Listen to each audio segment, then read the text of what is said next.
श्यामशाई साने गुरुजी पांडुरंग सदाशिव साने. साने गुरुजींचा जन्म कोकणातील रत्नागिरी जिल्ह्यातील पालघर या गावी झाला. त्या ठिकाणी खोताचे काम ते करत असत. खोताचे घराणे साधारणतः वैभव संपन्न व श्रीमंती समजले जाते व त्यांच्या आजोबांच्या वेळेची परिस्थिती तशी होती. पण सदाशिवरावांच्या वेळेपासून मात्र घराण्याची आर्थिक स्थिती घसरत गेली. ती इतकी की सदाशिवरावांचे घरदारीही जप्तीचे नाहीच झाले. अशा रीतीने बडे घर पण पोकळ वासा झालेल्या या घराण्यात 24 डिसेंबर इसवी सन 1899 रोजी पांडुरंग सदाशिवांचा जन्म झाला. त्यांच्यावर त्याच्या आईच्या शिकवणीचा फार मोठा प्रभाव पडला होता.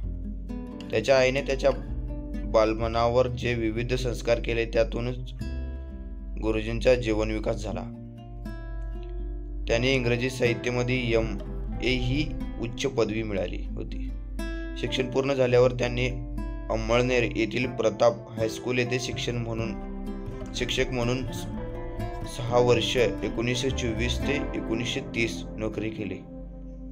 प्रताप हायस्कूलच्या वसतिगृहाची जबाबदारी सांभाळताना त्यांच्यातील शिक्षकाला अधिक वाव मिळाला. त्यांनी वसतिगृहातील विद्यार्थ्यांना स्वतःच्या उदाहरणातून स्वावलंबनाचे धडे स्ववृत्ती शिकवली. अंमळनेर येथील तत्वज्ञान मंदिरात त्यांनी तत्वज्ञानाचा अभ्यासही केला. इसवी सन 1928 साली त्यांनी विद्यार्थी हे मासिक सुरू केले. त्यांच्यावर महात्मा गांधीचे विचारांचा फार मोठा प्रभाव होता. ते स्वतः खादीचा वापर करत असत. इसवी सन 1930 साली त्यांनी शिक्षकाची नोकरी सोडून सविनय कायदेभंगाच्या चळवळीत भाग घेतला. त्यांनी काँग्रेस नावाचे साप्ताहिक काढणे, दुष्काळ शेतकऱ्यांची कर्जमाफी व्हावी म्हणून प्रयत्न करणे, जळगाव जिल्ह्यातील फौजपूर येथील काँग्रेस अधिवेशन 1936 यशस्वी होण्यापूर्वी कार्य करणे, इसवी सन 1942च्या चळवळीत भूमिगत राहून स्वातंत्र्याचा प्रचार या माध्यमातून राजकीय कार्य केले.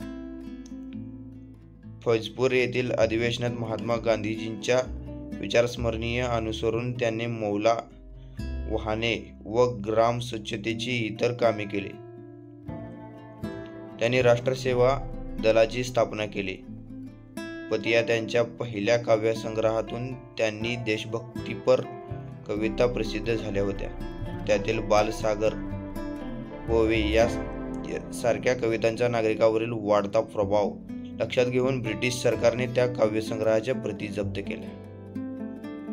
समाजातील जातीभेद, अस्पृश्यता यासारख्या अनिष्ट रूढी व परंपरा साने गुरुजींची नेहमी विरोध केला. पंढरपूरच्या विठ्ठल मंदिरात हरिजनांना प्रवेश मिळावा यासाठी त्यांनी 1946च्या दरम्यान महाराष्ट्राचा दौरा केला. या भूमिकेत पाठिंबा मिळण्याचा प्रयत्न केला. अगर त्यांनी या मुद्द्यावर उपोषणाचा मार्ग अवलंबला व त्यांनी यश मिळाले. एका पांडुरंगाने दुसऱ्या पांडुरंगाला खऱ्या अर्थाने मुक्त केले असे त्यावेळी म्हटले गेले. स्वातंत्र्य मिळाल्यानंतर ते समाजवादी पक्षात सामील झाले. स्वातंत्र्यानंतर आंतरभारतीय चळवळीच्या मार्गाने त्यांनी भारत जोडण्याचा प्रयत्न केला. विविध राज्यातील लोकांना एकमेकांची संस्कृती समजून घ्यावी, अनेक भाषा समजून घ्यावेत असे या चळवळीत अभिप्रेत होते. ते स्वतःच्या तमिळ, बंगाली आदी भाषा शिकले होते. 1948 मध्ये त्यांनी साधना साप्ताहिक सुरू केली. त्यांच्या कथा, कादंबऱ्या, लेख, विविध निबंध, चारित्र्य, कविता या माध्यमातून त्यांच्यातील संवेदनशील साहित्यकैरी आपल्याला दिसते. मानसंवाद, सामाजिक सुधारणा व देशभक्ती ही मूल्ये त्यांच्या साहित्यात ठायी दिसत. त्यांनी एकूण 73 पुस्तके लिहिली.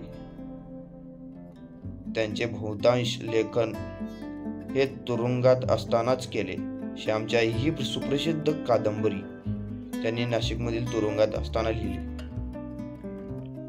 आचार्य विनोबा भावे रचित गीता प्रवचन सुद्धा विनोबा भावे यांनी धुळे येथील तुरुंगात 1932 साली व साने गुरुजींनी लिहिली.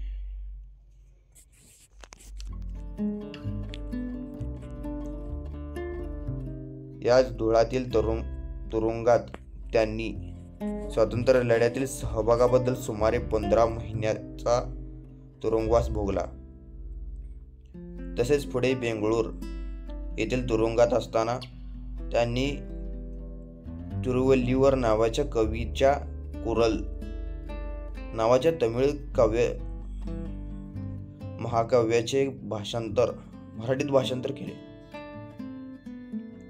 नंतर फ्रेंच भाषेत लेज मार्बल्स या कादंबरीचे दुःखी या नावाने मराठीत अनुवादन केले.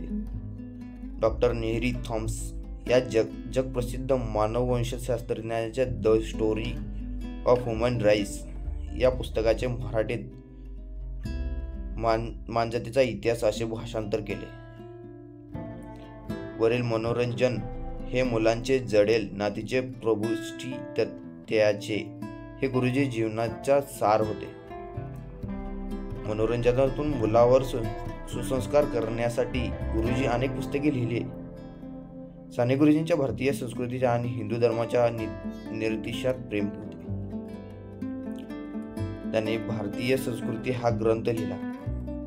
तसेच भारतीय संस्कृतीला अनेक महापुरुष चरित्रे लिहिली. त्यांची मोरी गाय हे सुप्रसिद्ध पुस्तक आहे. मातृहृदयाच्या गुरुजींनी आई वडिलांच्या प्रेमावर मोलकरीण नावाचे अप्रतिम कादंबरी लिहिली, ज्यावर पुढे जाऊन मराठी चित्रपट निघाला.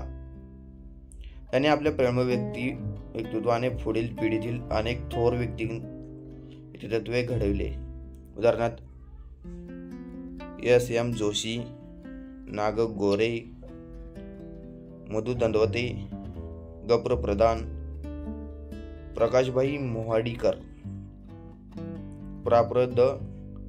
पुराणिका, वारस सोनार, मी.एन. वाणी, शांतीलाल पटणी, यदुनाथ थत्ते, राजा मंगळवेडेकर, राग जाधव, दादा गुजर इत्यादी. 1930 मध्ये साने गुरुजी त्रिचपल्लीच्या तुरुंगात होते. त्यावेळी दक्षिणेच्या अनेक भाषातज्ञांशी त्यांची संबंध आला होता. अनेक भाषांचे वैभव आपल्या अज्ञात आले असल्याचे त्यांनी जाणले. आपण भारतात राहत असूनही इथल्या वेगवेगळ्या प्रांतात बोलण्याच्या जाणाऱ्या भाषांची माहिती आपल्याला नसते. या भाषा शिकायच्या असल्यास तशी संस्थाही आपल्याकडे नाही याची खंत नेहमी साने गुरुजींना वाटायची. त्यातून आंतरभारतीची संकल्पना त्यांनी सुचवली. प्रांतीयता या भारताच्या एक तत्वाला बाधक ठरणार असे त्यांना वाटू लागल्यामुळे त्यांनी प्रांतामध्ये द्वेष नसाही होऊन सर्व बंधुत्व वातावरण वाढवले. यासाठी निरनिराळ्या प्रांतातील लोकांना परस्पर भाषा शिकाव्यात, चालीरीत्या समजून घ्याव्यात यासाठी आंतरभारतातील उपयोग करून भारतात पाहण्याचे ठरवले. त्यासाठी पैसा जमवून निरनिराळ्या प्रांतातील भाषा शिकू इच्छिणाऱ्या विद्यार्थ्यांसाठी रवींद्रनाथ टागोर यांच्या शांतिनिकेतनप्रमाणे काही सोय करावी ही मनीषा त्यांनी महाराष्ट्र साहित्य संमेलनामध्ये याचा ठरावावर बोलण्याचे व्यक्त केले होते. त्यासाठी त्यांना काही पैसाही गोळा केला होता. पण हे कार्य अपुरे असताना 11 जून इसवी सन 1950 रोजी त्यांनी आत्महत्या केली.